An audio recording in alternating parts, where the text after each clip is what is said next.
मो ना संजय कुमार महंती बारिंग बासिंदा 2 नंबर वार्ड भोटियार आम गाँव में आज को मसे 12 दिन है पानी घेर आम बारिंग बारिंग ग्राम समस्त लोक अच्छा विशेषकर आमर बिल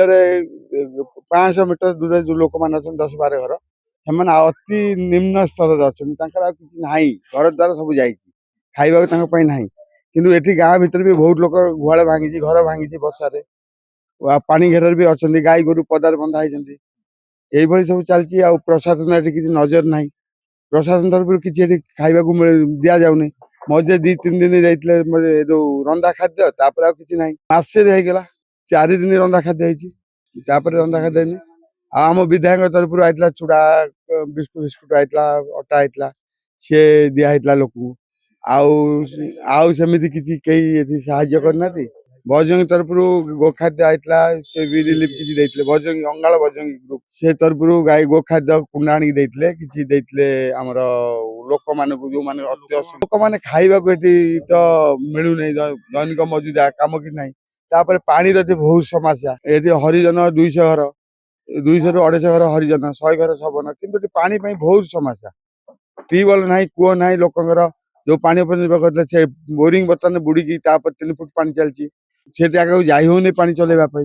एमती परिस्थिति लोक मैंने बहुत दुर्दशा अच्छा। आज्ञा मोना चंद्रशेखर सामल ये बिल साई 7 घर अच्छा जहाँ पाखे ट्यूबवेल ना सेमती खरा दिन भी आपको पानी मिले ना बर्तमान पानी बहुत बड़ समस्या एटू बारिंग पानी टांकी भी देखा बाकी ये मानकर मेन हूँ जो रंधा खाद्य होता से पानी कमीगला रंधा खाद्य बंद हो गला सरकार तरफ ठीक अच्छे किंतु एमानकर आउरी 1.5 ରୁ 2 मासे माने पानी रे समस्या रहिबो एमाने पानी घेर रे आउरी 1.5 ରୁ 2 मासे माने पूरा पानी रे रहिबे एमानकर मेन कथा होची प्रशासन सेठी सिना रंधा खाद्य बंद करदला ये 7 घरकर परिस्थिति जे कि घरु पदा को बाहरले अथळ पानी को जगार थळ दबनी एमानकर परिस्थिति शोचनीय अवस्था आउरी 1.5 ରୁ 2 मासे रहिबो एमानक प्रति प्रशासन रो माने विशेष ध्यान दवा दरकार एथि पई चूड़ा किले कि ये गुड़ा सब आंको समस्या नुह आंको मेन कथा हूँ रेगुलर समस्या दरकार पाल गोटे माने जहाँ 2 ताला घर अच्छी भी मिलला आंकर घर अवस्था देखुं आंको भी गोटे पाल ही मिलला किंतु आंकर 3 मास आउरी जो 1.5-2 मास पानी रे आंको परिस्थिति 2 मास पर्यंत किए देखियो एटा ए प्रति प्रशासन विशेष ध्यान दवा दरकार आ पानी कौन गोटे स्थायी समाधान आंकर हवा दरकार यहाँ से पाइपलाइन आसू यहाँ ये बोरिंग खोला है 7 घर पानी दिया एटा गोटे माने